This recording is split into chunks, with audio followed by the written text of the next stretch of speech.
Well, you know, it's funny that you ask that. In film, the timing, the frames, this is completely Ffortisimo. If it wasn't called Ffortisimo, so there's basically to frame it in for. No, it's not working. Unless you work with Buñuel or some really super avant-garde filmmaker.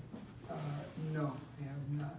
Everybody that listens to this, they ask, "Hey, you should do movies, scary movies, or something." Not yet, anyhow. So this question actually is from Piero, who's now in China, but he tweeted his question. So how did you get the idea to deconstruct the piano?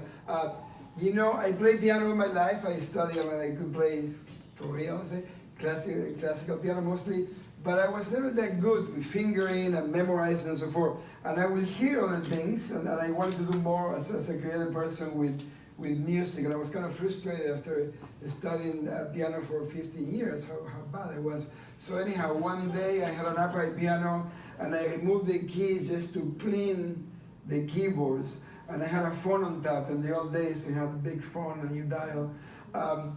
And I was just talking to a friend of mine. I was sitting on the bed. There's a bed here. You could sit where the keys rest, talking on the phone, and I started plucking. And I never put the piano back.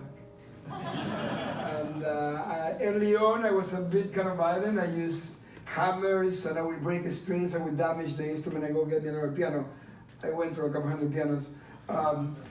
Now it's in tune with another piano, so I do duets with classical players. I would play some Bach or Ravel, and I could follow with this. So it wasn't just something, a preconceived idea. It was coincidence, working with So there are two more questions, pretty much the same, about the same. Like, what's wrong with playing the piano the regular way? And what does the piano have? What does the piano have that make you want to deconstruct it? Because, well, you know, there's nothing wrong playing it in the regular way. I mean, it feels really a concert playing. I mean, I was limited as a musician with my fingering. So that was what's wrong for me personally. I love the instrument. I love to look how things work. That's why I like electronic keyboards. You open it up and you don't see, and you see much inside. I love the mechanics of it. I love everything about the instrument.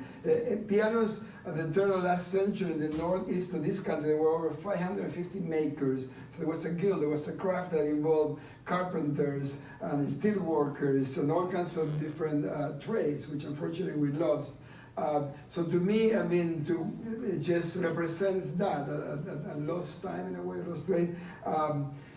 Why do I take them apart? I make sculptures with the piano parts. So there's a website or somewhere, you could see what I do with pianos. But the main reason, actually, because I seen pianos being dumped thrown away, on dump site. Some of these pianos are 100 years old. The wood that we have in these pianos, the trees are no longer around anymore. So to me, it's a way, don't throw the piano away. Remove the key. See, if it costs you $10,000 to fix it, nobody's going to spend the money.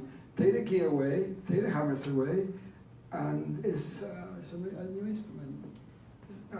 So that's